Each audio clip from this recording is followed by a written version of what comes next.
Halo teman-teman, pernah penasaran bagaimana ilmuwan bisa mengetahui struktur suatu molekul?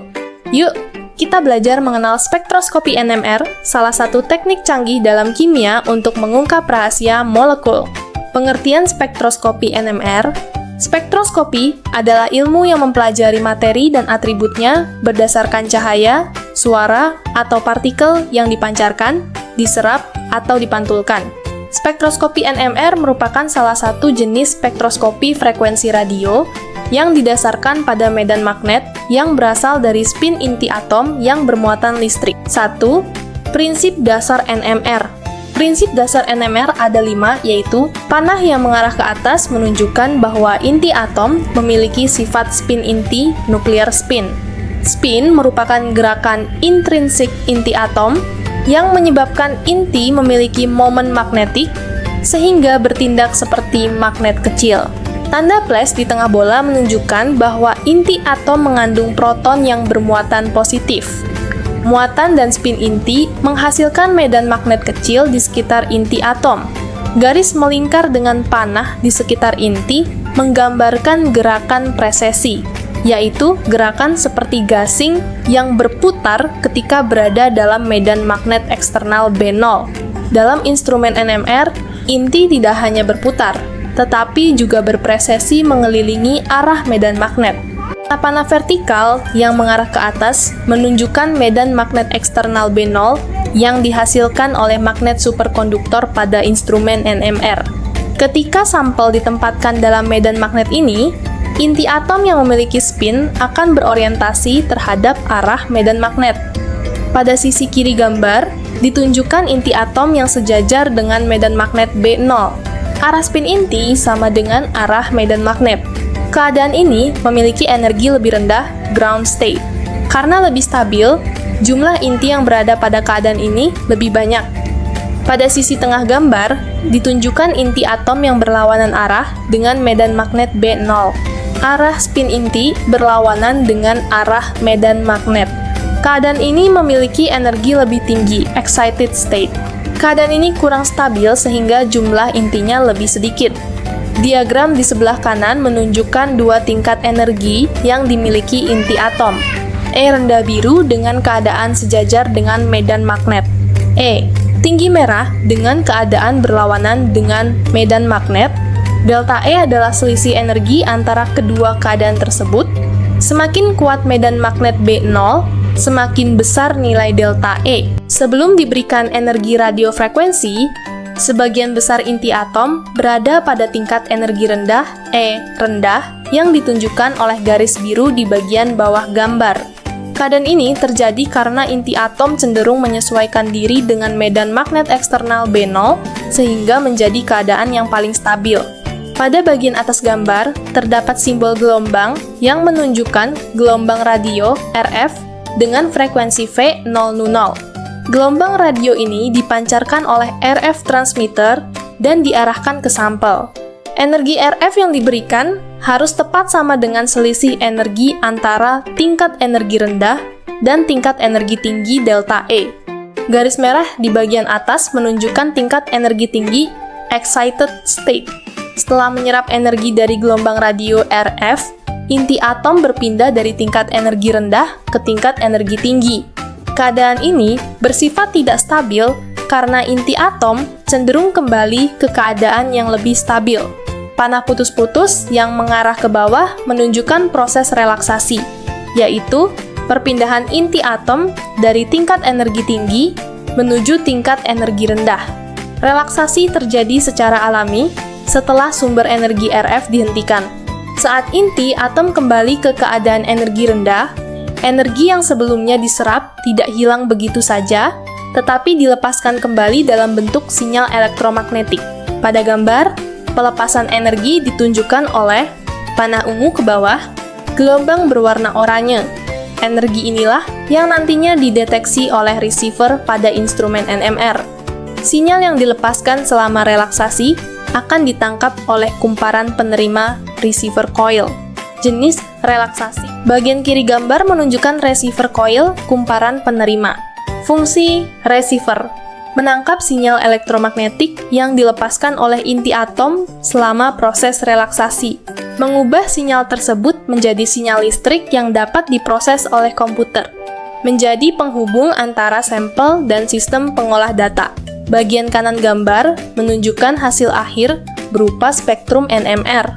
Spektrum terdiri atas beberapa puncak peak yang mewakili lingkungan atom yang berbeda dalam suatu molekul. Informasi yang diperoleh dari spektrum, jumlah puncak, pergeseran kimia, delta, integrasi, splitting, 2. Komponen utama instrumen NMR. Pada gambar tersebut menjelaskan magnet superkonduktor 600 MHz, yaitu komponen terpenting pada instrumen NMR yang berfungsi menghasilkan medan magnet kuat dan stabil B0.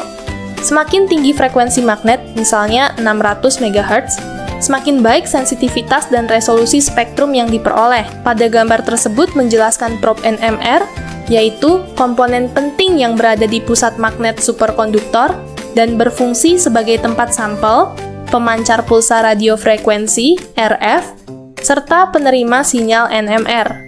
Probe memungkinkan terjadinya resonansi inti atom dan menangkap sinyal yang dihasilkan selama relaksasi, sehingga data dapat diolah menjadi spektrum NMR untuk analisis struktur molekul. Pada gambar tersebut, menjelaskan RF generator, radiofrekuensi generator, yaitu perangkat yang menghasilkan gelombang radiofrekuensi untuk mengeksitasi inti atom dalam spektroskopi NMR. Pada gambar tersebut menjelaskan receiver dan sistem akuisisi data NMR, yaitu perangkat yang berfungsi menerima sinyal hasil relaksasi inti atom, memperkuat dan mengubahnya menjadi data digital, kemudian menampilkan spektrum NMR pada layar. Komponen ini sangat penting karena menjadi penghubung antara sinyal yang dihasilkan sampel dengan data spektrum yang digunakan untuk menentukan struktur molekul. Pada gambar tersebut menjelaskan setiap puncak pada spektrum mewakili proton yang berada pada lingkungan kimia tertentu. Dengan menganalisis jumlah puncak, posisi puncak, integrasi, dan pola splitting, struktur molekul suatu senyawa organik dapat ditentukan secara akurat. Pada gambar tersebut menjelaskan tabung sampel NMR, NMR tube, yang memiliki diameter sekitar 5 mm dan panjang sekitar 18 cm. Tabung ini digunakan untuk menampung sampel yang akan dianalisis dalam instrumen NMR. Tabung NMR dibuat dari kaca berkualitas tinggi agar tidak mengganggu medan magnet maupun sinyal radiofrekuensi, sehingga dapat menghasilkan spektrum NMR yang akurat untuk penentuan struktur molekul. Pada gambar tersebut menjelaskan helium cair sekitar 4 Kelvin dan nitrogen cair sekitar 77 Kelvin yang digunakan dalam sistem pendingin kriogenik instrumen NMR. Helium cair berfungsi menjaga magnet superkonduktor tetap berada pada kondisi superkonduktivitas, sehingga dapat menghasilkan medan magnet yang kuat dan stabil. Sementara itu, nitrogen cair berfungsi membantu mempertahankan suhu rendah dan mengurangi penguapan helium. 3. Mekanisme kerja instrumen NMR. Pada gambar tersebut, menjelaskan bahwa ketika inti atom seperti H dengan nomor massa 1 atau C dengan nomor massa 13 ditempatkan dalam medan magnet kuat B0, inti akan memiliki dua kemungkinan orientasi, yaitu sejajar dengan medan magnet energi rendah dan berlawanan dengan medan magnet energi tinggi. Perbedaan energi antara kedua keadaan ini menjadi dasar terjadinya resonansi pada spektroskopi NMR. Melalui proses penyerapan dan pelepasan energi inilah sinyal NMR terbentuk dan digunakan untuk menentukan struktur molekul suatu senyawa. Gambar tersebut menggambarkan tahap pemberian pulsa radiofrekuensi RF dalam spektroskopi NMR. Sebelum pulsa diberikan, magnetisasi total inti atom M0 berada pada sumbu Z sejajar dengan medan magnet utama B0. Setelah menerima pulsa RF, magnetisasi diputar ke bidang XY dan membentuk magnetisasi transversal M yang berpresesi. Gerakan presesi inilah yang menghasilkan sinyal NMR yang nantinya dideteksi oleh receiver dan diolah menjadi spektrum NMR. Gambar pertama menunjukkan relaksasi longitudinal T1, yaitu proses pemulihan magnetisasi ke arah medan magnet utama, sumbu Z, dengan melepaskan energi ke lingkungan spin lattice relaxation. Sementara itu, gambar kedua menunjukkan relaksasi transversal T2, yaitu proses hilangnya keserempakan fase spin pada bidang XY spin-spin relaxation yang menyebabkan intensitas sinyal NMR berkurang. Gambar tersebut menunjukkan receiver coil kumparan penerima pada instrumen NMR. Setelah inti atom mengalami resonansi dan membentuk magnetisasi transversal, M, magnetisasi tersebut berpresesi pada bidang XY. Gerakan presesi menyebabkan perubahan medan magnet yang ditangkap oleh receiver coil dan diubah menjadi sinyal listrik berupa FID, Free Induction Decay. Sinyal ini kemudian diolah oleh komputer menjadi spektrum NMR yang digunakan untuk analisis dan penentuan struktur molekul. Gambar tersebut menunjukkan FID, Free Induction Decay, yaitu sinyal awal yang direkam oleh receiver setelah inti atom mengalami resonansi dan relaksasi. FID berbentuk gelombang yang amplitudonya semakin mengecil seiring waktu akibat relaksasi transversal T2. FID berada dalam domain waktu dan mengandung seluruh informasi yang diperlukan untuk analisis NMR. Gambar tersebut menunjukkan spektrum NMR, yaitu hasil akhir dari analisis spektroskopi NMR. Setiap puncak pada spektrum mewakili proton yang berada pada lingkungan kimia tertentu. Dengan menganalisis jumlah puncak, posisi puncak, delta, integrasi, dan pola splitting, peneliti dapat menentukan struktur molekul, mengidentifikasi gugus fungsi, serta menilai kemurnian suatu senyawa secara akurat. 4. Interpretasi data NMR. Gambar tersebut menunjukkan bahwa spektrum H dengan nomor massa 1 NMR memiliki 3 sinyal, yang berarti terdapat 3 lingkungan proton yang berbeda dalam molekul. Ketiga lingkungan proton tersebut berasal dari gugus CH3, CH2, dan OH, seperti pada molekul etanol, CH3, CH2OH. Dalam interpretasi NMR, jumlah sinyal yang muncul merupakan petunjuk awal yang sangat penting untuk menentukan struktur suatu senyawa organik. Gambar tersebut menunjukkan integrasi pada spektrum H dengan nomor massa 1 NMR, di mana perbandingan luas puncak adalah 3:2:1. Rasio ini menunjukkan bahwa ketiga sinyal berasal dari kelompok proton yang masing-masing berjumlah 3 proton CH3, 2 proton CH2, dan 1 proton OH. Jumlah total proton yang terdeteksi adalah 6 proton, yang sesuai dengan struktur etanol CH3CH2OH. Gambar tersebut menunjukkan hubungan antara pergeseran kimia dan lingkungan proton dalam molekul. Sinyal pada delta sekitar 1,2 ppm menunjukkan proton pada gugus alkil sederhana CH3. Sinyal pada delta sekitar 3,6 ppm menunjukkan proton yang berada dekat atom oksigen CH2 berikatan dengan O. Sedangkan sinyal pada delta sekitar 2,5 ppm menunjukkan proton hidroksili OH. Gambar tersebut menjelaskan pola splitting pada spektrum H dengan nomor massa 1, NMR, berdasarkan aturan N+1.